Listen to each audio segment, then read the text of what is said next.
Tu es, je crois, le cordeur le plus ancien du monde et de Technifib surtout.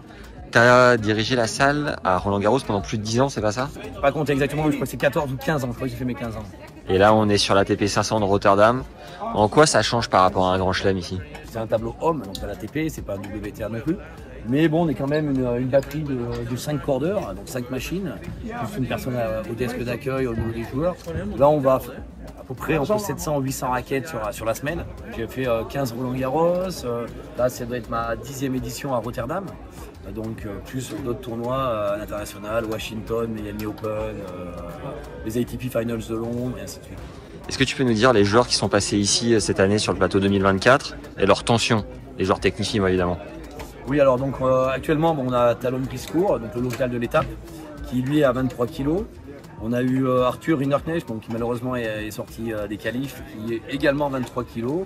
Et on a aussi Sacha Doblik qui est à 23-22 kg exactement. Et le tenant du titre c'était Daniel mais qui vient pas. Il tend à combien? En général il est à 21-22 kg. Est-ce qu'il est plus dur de changer de raquette ou de cordage? Je pense que c'est quand même plus dur de changer de raquette. C'est sûr, c'est certain. Changer de cordage, les joueurs, ça va être leur petit réglage en fait. Ce qui leur permet de leur apporter quelque chose en plus. La raquette, ils ont la base, et après le cordage, de leur apporter des sensations, si c'est de l'hybride ou du polyester, et aussi jouer un petit peu avec la tension. Certains joueurs ont des habitudes de dingue et d'autres s'en foutent un peu de leur cordage. Est-ce que tu peux nous donner des noms peut-être? Et nous donner des petites habitudes du coup qu'ils peuvent avoir? Alors, je dirais pas ils s'en foutent totalement.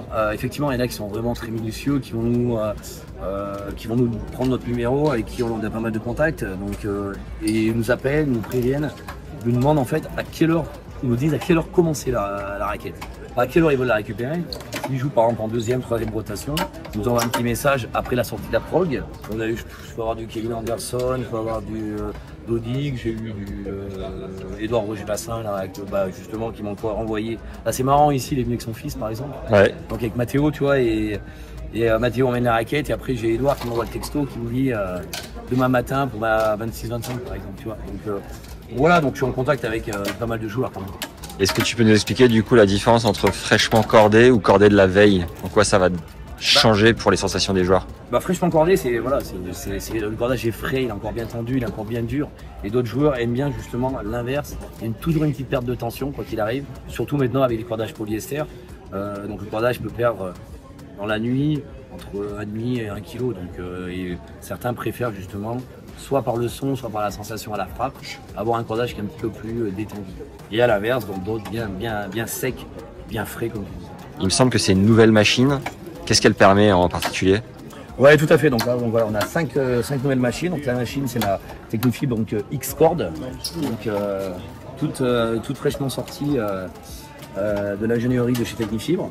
Donc là, cette machine-là, en fait, elle permet, à la différence de beaucoup d'autres machines sur le marché, c'est qu'aujourd'hui, on a un système qui permet de bien maintenir la raquette dans le berceau. Donc là, ce qu'on appelle le flat support raquette. Donc c'est cette grande partie-là. Si tu arrives à bien voir, c'est que la raquette, elle est posée sur le flat, en fait, sur cette partie-là. Elle a 1, 2, 3, 4, 5, 6 maintiens quand même, plus le flat ici. Ça évite justement cette déformation de cadre. Et c'est vraiment une exclusivité Technifib. Parce que les raquettes peuvent se déformer à partir de quelle tension? À partir de 22, 23, 24, 25 kg jusqu'à 30 kg, effectivement, là, on va avoir une déformation de cadre. Avec quel cordage tu recommandes de tendre entre 12 et 14, tendre à 25 et plus de 30? Est-ce que tu peux nous donner les différentes typologies? Oui, alors je te dirais, 12-14, en dessous de 15 kg, alors on va prendre des cordages polyester assez rigides. Donc chez Technifib, on peut avoir le Red Code, par exemple, des cordages comme ça qui sont assez rigides. Donc là, c'est des basses tensions qui sont utilisées. Ouais. Ensuite, on va avoir le Razor Soft chez Technifib, qui va être un cordage qui est utilisé aux alentours plus du 20, 21, 22 kg. Et après, on peut utiliser les multifilaments, les TGV, les X1, où là, on va monter facilement vers les 26, 27, 30 kg, parce que c'est très souple, très élastique. Quelle tension minimum tu peux mettre dessus? Là, par exemple, on tend à 10. Est-ce que tu peux aller largement en dessous? Et à l'inverse, quelle tension maximum tu peux mettre? Ouais, alors là, on a 10 kg, mais on peut descendre encore jusqu'à 5 kg. Donc après, c'est aussi pour utiliser pour badminton ou pour Adrian, là, qui va bientôt y arriver. Et après, on peut monter à l'extrême jusqu'à 40 kg. Parce que en dessous de 5 kg et au-dessus de 40, il se passe quoi? En dessous de 5 kg, on peut réussir à tendre à la main. Au-dessous de 40, là, je pense que c'est le cadre et le cordage qui n'ont pas résisté, je pense. C'est quoi le minimum que tu as fait? Le minimum que j'ai fait, c'était Mana, c'était à Monte-Carlo, à 8,5. Je l'ai fait, c'était l'an passé. Et bon, on a eu aussi à l'époque, encore un petit peu avant, pour les connaisseurs, pour nos amis italiens, on a eu Pippo Volandri, aux alentours de 9,5 aussi, 10 kg. La passoire, on l'appelle. La passoire. Le spaghetti. Est-ce qu'il est plus difficile ou pareil de corder du coup à haute ou à basse tension? Alors, je dirais qu'il est plus facile de tendre à basse tension. La seule problématique après avec à basse tension, c'est-à-dire quand on passe les travers, les cordes vont être très dures à se remettre droite. Donc pour avoir quelque chose, vraiment un tamis qui soit bien avec des beaux damiers et bien droit, c'est assez compliqué. Par contre, à 40 kg, effectivement, après la corde, il y a beaucoup moins de flexibilité pour passer les travers. Donc c'est vrai que ça reste quand même assez difficile aussi. Okay. Donc l'intermédiaire, c'est une tension à 20 kg, ça glisse tout seul. Les extrêmes sont durs dans les deux cas. Est-ce que tu recommandes un cordage en particulier pour tendre très haut ou très bas? Pour un cordage déjà qui est rigide, on va préconiser de tendre assez bas, de basse tension. Celui qui est très souple, justement, lui, on va lui mettre de la tension. Le TGV, le X1 de chez Technifibres, on va le tendre à 26 kg minimum. Et quand on va prendre un polyester, le Razor Soft, par exemple, on va enlever minimum 10%, donc voilà, 23 kg par exemple maximum, c'est très bien. En quoi est-ce que le cordage Technifibre va être différent d'une autre marque? Il y a des marques internationales qui font fabriquer leurs multifilaments dans les usines de Technifibre. Donc ces valeurs et ces gages de qualité du multifilament Technifibre. Également aussi, on a un très bon cordage aujourd'hui chez Technifibre, c'est le Razor Soft, qui a été utilisé par Daniel, par Boublic, et vraiment dès qu'ils l'ont essayé tout de suite, ils ont adhéré. Ben, c'est un bon polyester, donc qui a une bonne tenue de tension, qui est agréable, qui est confortable, et surtout qui est assez souple pour les bras. Donc c'est un soft, donc vraiment très très très agréable. Par exemple, prends l'exemple ici à Rotterdam l'an passé, Daniel gagne le tournoi et il a essayé le cordage une semaine avant Rotterdam et derrière il gagne le tournoi direct. Et il enchaîne. Et il enchaîne après avec plein de victoires et voilà, il a gardé le cordage. Un autre exemple avec Boublic pour le tournoi de Halle, une semaine avant, 10 jours avant, il essaye. Il n'était pas sûr et tout, il fait le tournoi quand même avec et il gagne à Halle un ATP 500. On en revient toujours à surtout le tennis qui est un sport de sensation, donc vraiment c'est des cordages, le polyester c'est assez rigide, mais là en étant soft, on va apporter vraiment de la sensation, du toucher de balle, vraiment est très confortable et pas du tout traumatisant pour les bras. Un cordage qu'on peut jouer aussi à basse tension, même en étant soft, qui va apporter du contrôle Podanil, qui est un joueur plutôt à plat. Ouais. Et qui lui va tendre un petit peu plus les travers si on parle un peu plus de technicité au niveau des tensions. Début, je te disais, il fait 21-22, mais attention, c'est pas 22-21. Lui, il tend plus les travers que les montants, parce que c'est un joueur à plat. Et pour un joueur qui met de la gratte? On va tendre plus les montants et on va descendre les travers. Au lieu de faire 21-22, on peut faire 22-20 par exemple. Et là, ce qui va donner beaucoup plus de spin et va permettre au montant de bouger plus facilement. On a accordé à Caraz sur le tournoi de Miami par exemple, et j'ai discuté avec Juan Carlos Ferrero, son coach, et il avait, donc lui, il tend avec 2 kg d'écart entre les montants et les travers. Il est à 25-23 kg. 25 montants, 23 travers. Donc vraiment pour valider ça, donc même si j'étais persuadé que c'était pour ça, je demande à Juan Carlos, je lui dis pourquoi il met 25 montants et 23 travers, il a 2 kg d'écart. C'est vraiment pour avoir plus de speed.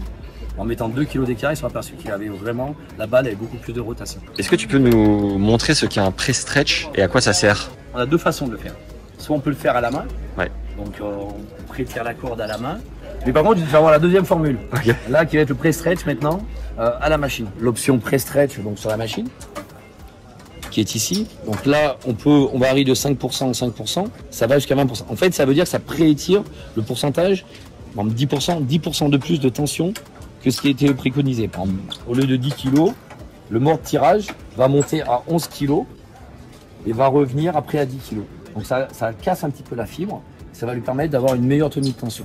Principalement sur les multifilaments, je dirais les boyaux naturels. Mais ça se fait aussi de plus en plus de joueurs le font sur les polyesters. Et ça, ils te le demandent, c'est au cas par cas?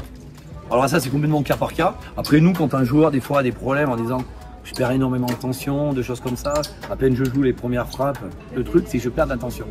Donc nous, là, on peut lui préconiser de tenter un pré-stretch.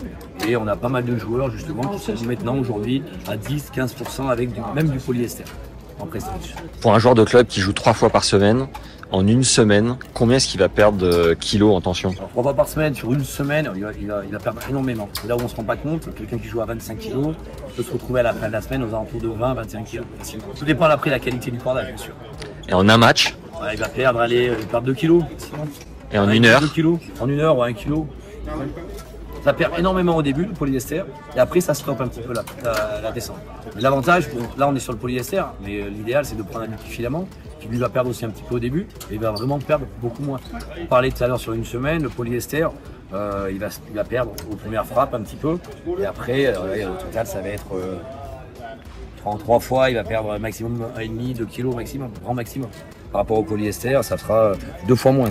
Est-ce que les joueurs pros changent régulièrement de tension? Non, les joueurs pros changent pas souvent. Alors ils ont leur base au départ, après ils vont s'adapter. Bon bah aujourd'hui, voilà, on sait que les balles sur chaque tournoi, la balle est différente. Les surfaces aussi, même s'ils font des surfaces tournoi indoor, la surface peut être un peu plus lente, plus abrasive, donc ça va avancer un petit peu moins. Ils testent aussi les machines et les cordeurs. Donc voilà, ils ont leur base, les joueurs, mais après ils s'adaptent à des demi-kilos, 1 kg maximum, voire des 100 grammes. Voilà. Ce qui est intéressant, nous aujourd'hui sur Rotterdam, on a des joueurs qui viennent justement d'Australie et là il y a une grosse différence de tension. On voit qu'ils tendent un petit peu moins. On est bon, voilà, en mois de février en Europe, il fait plus froid. En indoor, même si c'est en indoor, ils vont tendre beaucoup moins. Parce que la balle part moins? Parce que la balle part moins et la balle quand il fait chaud à l'extérieur, la balle se gonfle et donc est beaucoup plus vive, donc ils ont quand même un peu plus de contrôle, donc ils tendent leur raquette, alors que là ils vont avoir un peu plus frais, donc ils vont avoir un petit peu plus de puissance, de tolérance au central, tout ça. Donc ils descendent un petit peu. Après quand on passe sur terre battue, on arrive à Roland, donc pour avoir du livre, on va descendre un petit peu en tension. Gazon après ça peut être particulier, là. Je dirais que ça tend un petit peu plus, mais voilà, guère plus que Roland. Sur l'US Open, là bon pareil, on va avoir des bonnes chaleurs et tout ça, donc là on va retendre un petit peu plus, et ainsi de suite. Et après pour finir en indoor, ou voilà, avec les tournées asiatiques, ça va tendre un petit peu moins. Est-ce qu'il y aurait des combos surface, balle, cordage qui varient, où les joueurs doivent s'adapter et demandent peut-être aussi des variations? On va prendre l'exemple par exemple d'ici de Rotterdam. Donc voilà, les joueurs qui venaient avant, la grande partie était sur Marseille, où justement la balle n'était pas la même qu'ici. Aujourd'hui on a la balle Technifibre qui est une balle beaucoup plus vive. Donc même si ça reste la même surface, les joueurs vont adapter leur tension de cordage suite à une différence de balle. La surface reste la même, mais la balle n'est pas la même, donc du coup le joueur va changer sa tension. Parce que la balle est plus vive, il va monter un petit peu plus ici. Pour le contrôle?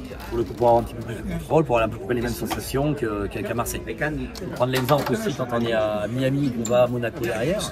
Bon, je fais les deux d'affilée, donc du coup j'ai vraiment je suis vraiment à Miami avant et après je suis à Monaco.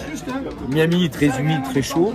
Ils arrivent à Monaco, qui peut faire beau, mais pas forcément très chaud et très humide. C'est la même balle, mais par contre, du coup les joueurs vont tendre beaucoup moins sur Monaco que à Miami où c'est très chaud, l'atmosphère très lourde. Alors je crois que certains joueurs ont des gris-gris sur les manches. Est-ce que tu peux nous montrer par exemple Alexander Bublik? Oui voilà, tu vois Alexander Bublik, donc sa raquette qui vient juste d'être préparée, d'être customisée.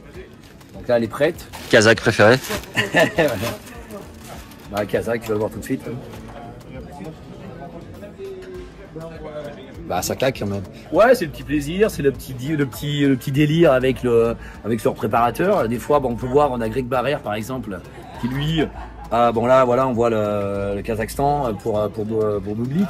Mais Greg, par exemple, il est fan du Paris Saint-Germain, donc il a le petit logo du Paris Saint-Germain. Voilà, donc ainsi de suite, chacun a leur petite particularité.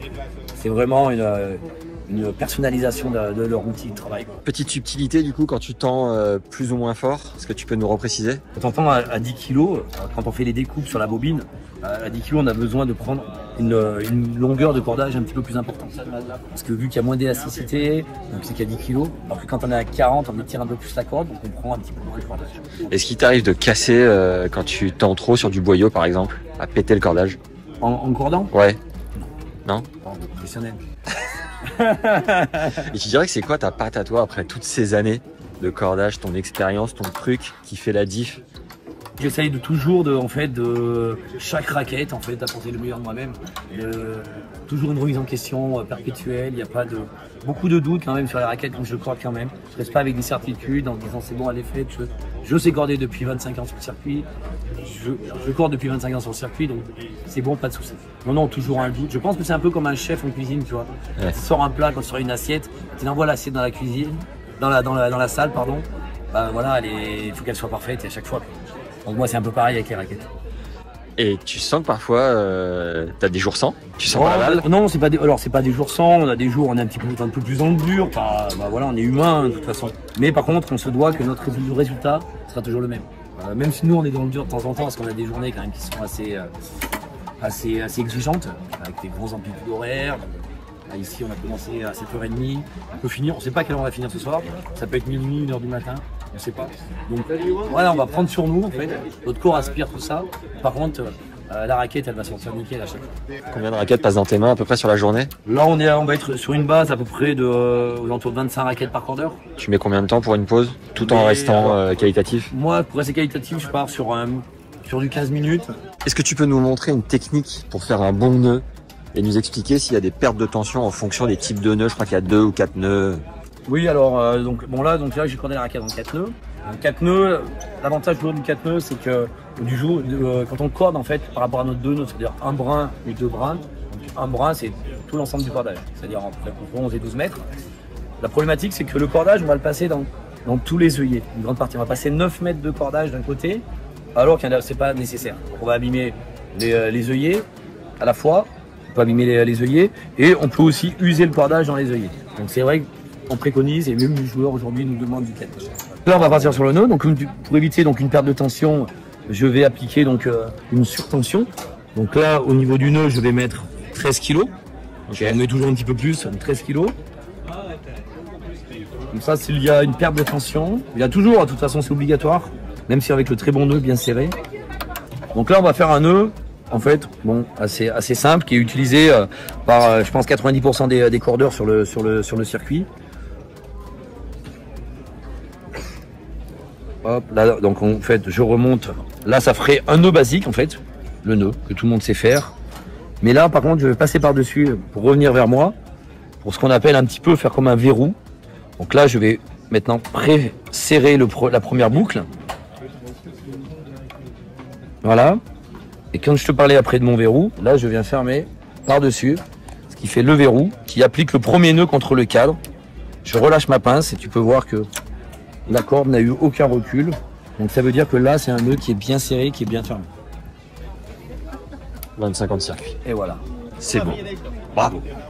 Merci. Avec grand plaisir Max. Récupérez votre bonus de la vidéo pour trouver votre tension de cordage parfaite les légendes. Stéphane qui est le cordeur pro Technifibre vous explique comment faire étape par étape. C'est cadeau en lien de la description.